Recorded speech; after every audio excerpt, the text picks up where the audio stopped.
श्री शिवाय नमस्तु भयम। दोस्तों, जैसा कि आप सभी लोग जानते हैं कि 17 जुलाई 2026 यानी शुक्रवार को पड़ रही है आषाढ़ मास की गुप्त नवरात्रि तृतीया तिथि। और दोस्तों, यह वह तिथि है जो आषाढ़ में पड़ने वाली सबसे बड़ी तिथि है, क्योंकि यह शुक्रवार के दिन पड़ रही है और इसका बहुत ही बड़ा और विशेष महत्व होता है।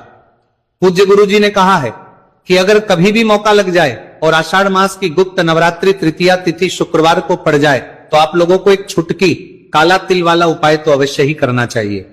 इन दोनों का संयोग बहुत कम आता है। और इसी के साथ में गुरुजी ने अपनी शिव पुराण कथा में बताया है कि इस दिन आपको एक छुटकी काला तिल वाला उपाय तो आपको अवश्य ही करना चाहिए, क्योंकि ऐसा दिन पूरे साल में सिर्फ एक ही बार आता है। और दोस्तों, आप सभी लोग जानते हो कि शुक्रवार तृतीया तिथि का अगर सबसे बड़ा कोई उपाय है तो एक छुटकी काला तिल वाला उपाय है। तो दोस्तों, शुक्रवार तृतीया तिथि के दिन आप लोगों को इस एक छुटकी काला तिल वाला उपाय को जरूर करना है। बहुत सारे लोग होंगे जिन लोगों ने इस उपाय को ना किया हो, मतलब पूरा महीना निकल गया, उन्होंने किसी भी दिन इस एक छुटकी काला तिल वाला उपाय को ना किया हो। पर दोस्तों, आपके पास एक आखिरी मौका बचा हुआ है, जो कि 17 जुलाई शुक्रवार तृतीया तिथि के दिन है। तो इस दिन आप लोगों को इस वाले उपाय को जरूर कर लेना है। भले ही आपने पूरे महीने भर इस उपाय को ना किया हो, पर अगर आप इस आषाढ़ मास के शुक्रवार तृतीया तिथि के दिन अगर इस वाले उपाय को कर लिया तो आपको इस उपाय को करने का वह फल मिलेगा जिसकी आपने कभी कल्पना भी नहीं करी हो। इसीलिए आप लोग इस वाले उपाय को एक बार जरूर कर लेना है, ताकि आप लोगों के हाथ से यह मौका ना जा सके और आपको इस उपाय को करने का फल मिल सके। दोस्तों, ये उपाय पंडित जी ने अपनी अभी के ही श्री शिव महापुराण की कथा में बताया है, जिस उपाय को आज हम आपको बहुत अच्छे से समझाने वाले हैं। वीडियो को देखने के बाद इस उपाय को समझने के लिए आपको कोई और वीडियो को देखने की जरूरत नहीं पड़ेगी। तो चलिए दोस्तों, उपाय को शुरू करते हैं।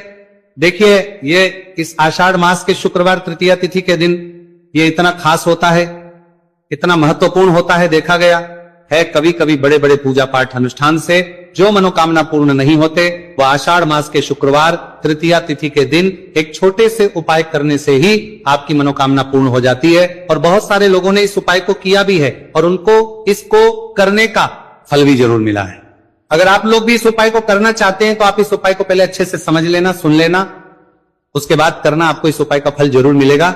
और इस उपाय को कर लेने से आपके घर में चाहे किसी भी प्रकार की दोहक और समस्या क्यों ना चल रही हो, आपको उसका कारण भी नहीं पता है कि भाई ये समस्या किस कारण से चल रही है, उसका कुछ भी कारण हो सकता है, जैसे पितृदोष हो सकता है, किसी भी तरह का मंगल दोष भी हो सकता है। तो इस दिन आप लोगों को ये वाला उपाय कर लेना है। ये एक ऐसा उपाय है जिस उपाय को अगर किसी विशेष दिन पर किया जाए तो भाई उस विशेष दिन का जो है वह तो हमें मिलता ही मिलता है।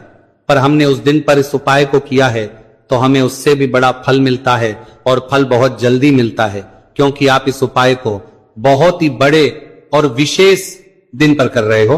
तो चलिए अब उपाय के बारे में बात करते हैं। उससे पहले आप लोगों को यह जानना आवश्यक है कि आखिर यह उपाय किस समय करना है, किसको करना है और कैसे करना है। तो चलिए हम आगे आपको वीडियो में एक एक करके बता देते हैं। लेकिन उससे पहले अगर आप लोग हमारे चैनल पर पहली बार आए हैं या फिर मेरी आवाज आज पहली बार सुन रहे हैं तो हमारे चैनल को सब्सक्राइब जरूर कर लेना, और इस वीडियो को लाइक करके कमेंट बॉक्स में श्री शिवाय नमस्तु भयम ओम नमः शिवाय जरूर टाइप कर देना। तो दोस्तों, इस एक छुटकी काला तिल वाला उपाय को हमें इस शुक्रवार तृतीया तिथि के दिन कैसे करना है, किसको करना है, किस समय करना है और कहां पर करना है, ये सारे सवालों के जवाब आपको इस वीडियो में मिल जाएंगे।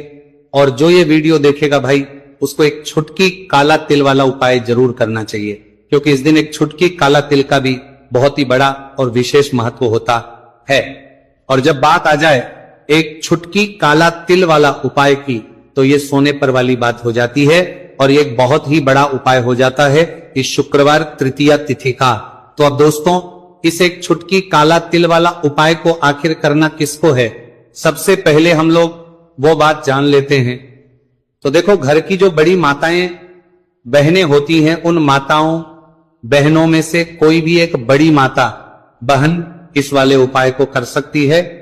और दोस्तों, अगर आप चाहें तो अपने घर में से सभी सदस्यों को भी इस उपाय को करवा सकते हैं।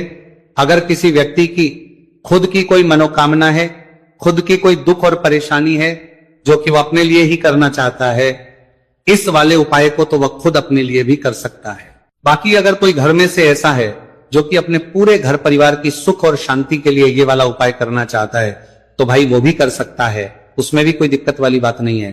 कहने का मतलब यह है कि इस उपाय को हर एक सदस्य भी कर सकता है और पूरे घर परिवार के सदस्य के लिए घर की बड़ी बहनों में से कोई एक माता बहन भी कर सकती है। माताएं बहनें अगर घर में उपस्थित ना हो या वह ये वाला उपाय ना कर पा रही हो, तो फिर घर का कोई बड़ा सदस्य भी इस एक छुटकी काला तिल वाला उपाय को कर सकता है, चाहे फिर वह पुरुष ही क्यों ना हो, उसमें कोई भी दिक्कत वाली बात नहीं है।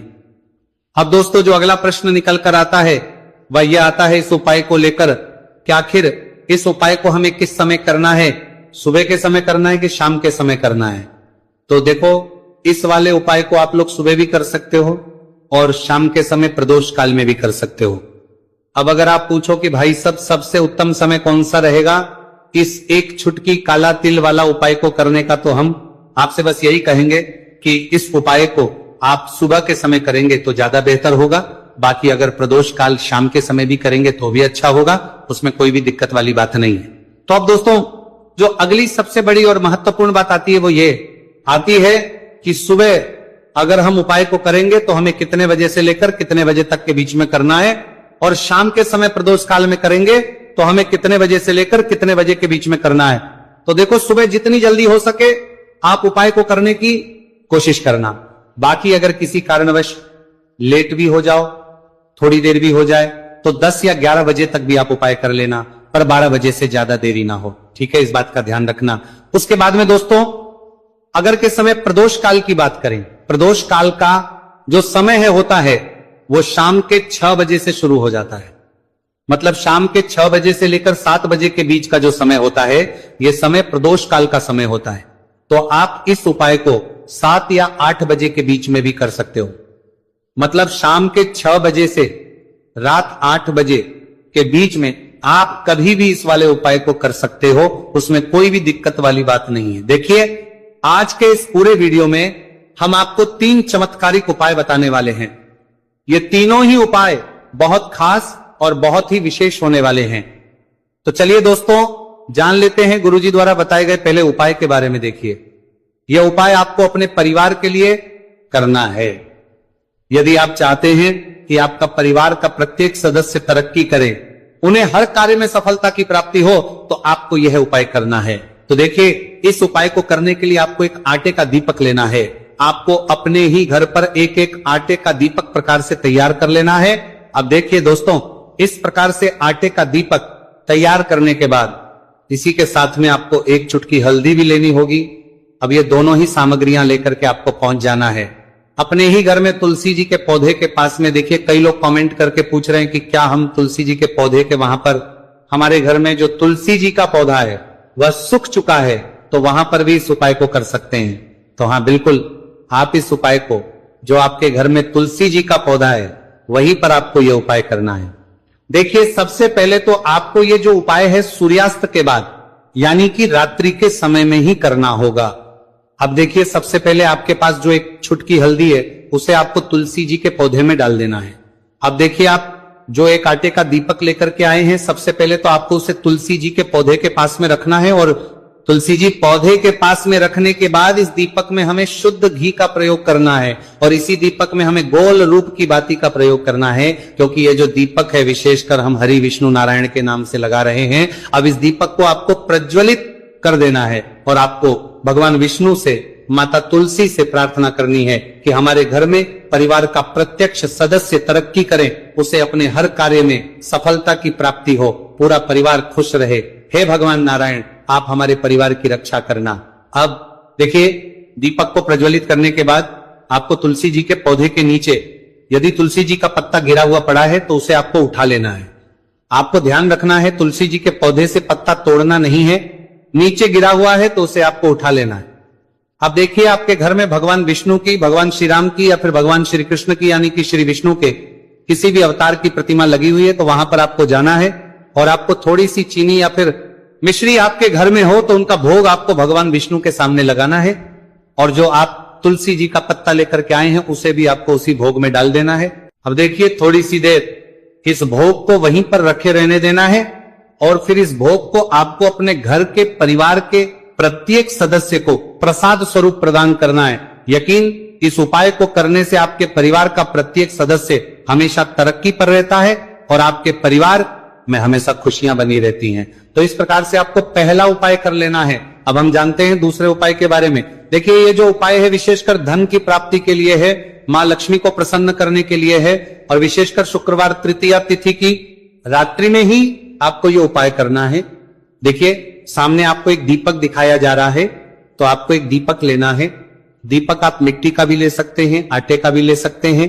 अब देखिए इस दीपक में आपको शुद्ध घी का प्रयोग करना होगा और इस दीपक दत्त में आपको विशेषकर मोली वाला जो धागा आता है, लाल रंग का कलावा का धागा जिसे हम कहते हैं, उसकी बात ही आपको इस दीपक के अंदर प्रयोग करनी है। यानी कि लंबी बाती का आपको इस दीपक के अंदर प्रयोग करना है। अब देखिए ये जो दीपक है आज रात्रि में लगभग 8 बजे के लगभग आपको ये जो दीपक है तुलसी जी के पौधे के पास में प्रज्वलित कर देना है। दीपक की जो बाती है उसका मुख आपको उत्तर दिशा में रखना है, इस बात का ध्यान रखना है। और आपको ओम महालक्ष्मी नमः इस मंत्र का लगातार जाप करते रहना है।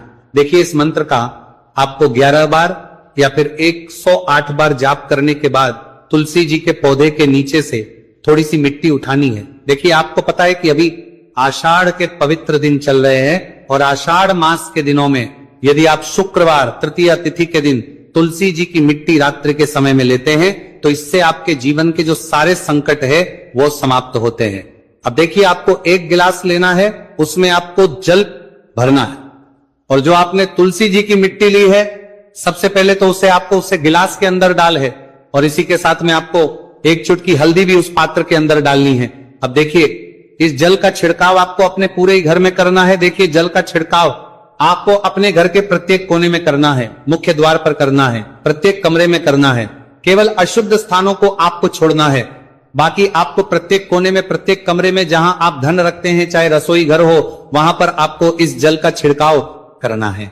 और जल का छिड़काव करते समय आपके मन में यही भाव रहना चाहिए कि माता लक्ष्मी की कृपा से हमारे जीवन में हमेशा धन धान्य के भंडार भरे रहे और जीवन में जो भी संकट है, कष्ट है, वो सभी दूर हो। इस प्रकार से कामना करते हुए सुंदर भाव के साथ आपको ये उपाय करना है। देखिए इस उपाय को करने से घर का जो दुर्भाग्य है वह दूर होता है। तो इसीलिए आपको शुक्रवार तृतीया तिथि की दिव्य रात्रि में यह उपाय करना है। अब दोस्तों हम बात कर लेते हैं तीसरे विशेष और अंतिम उपाय के बारे में। देखिए इस उपाय के माध्यम से भगवान विष्णु और माता लक्ष्मी दोनों ही प्रसन्न होने वाले हैं। तो देखिए इस उपाय को करने के लिए सबसे पहले तो आपको दीपक लेने हैं। दीपक आपको 2 लेने होंगे। आप चाहे तो दोनों ही दीपक मिट्टी के भी ले सकते हैं, दोनों ही दीपक शुद्ध आटा मत कर उनके भी तैयार कर सकते हैं। अब देखिए दोनों ही दीपक के अंदर आपको शुद्ध घी का प्रयोग करना होगा। अब देखिए 2 दीपक हैं, उनमें से आपको एक दीपक के अंदर गोल बाती का प्रयोग करना है और एक दीपक में आपको लंबी बाती का प्रयोग करना है। देखिए लंबी बाती वाले दीपक के अंदर आपको लाल बाती का प्रयोग करना है। जो मोली वाला धागा आता है कलावा का, उसी की बाती का आपको प्रयोग करना है। अब देखिए इसी के साथ में आपको 1 चुटकी हल्दी लेनी है और 1 चुटकी आपको काले तिल लेने हैं। अब देखिए दोस्तों ये उपाय भी आपको विशेषकर रात्रि के समय में ही करना होगा। तो देखिए सबसे पहले तो आपको ये जो सभी सामग्रियां हैं तुलसी जी के पौधे के पास में लेकर के पहुंचना है। देखिए आपके पास जो गोल बाती का दीपक है इसे आपको तुलसी जी के पौधे के पास में प्रज्वलित करना है। ओम नमो भगवते वासुदेवाय नमः इस मंत्र का जाप करते हुए अब देखिए आपके पास जो काले तिल है उन्हें आपको अपने सीधे हाथ में रखना है और आपके जीवन में जो भी समस्या है, परेशानियां है, जीवन में जो भी संकट है, बाधाएं, उन सभी को दूर करने की आपको प्रार्थना करनी है। और ये जो काले तिल है आपको उससे जलते हुए दीपक के अंदर डाल देने हैं। तो देखिए इस प्रकार से हमने ये जो गोल बाती का दीपक है भगवान विष्णु के निमित्त प्रज्वलित किया है। अब देखिए दोस्तों आपके पास जो लंबी बाती का दीपक है और आपके पास जो 1 चुटकी हल्दी है, इन दोनों को आपको अपने घर के मंदिर में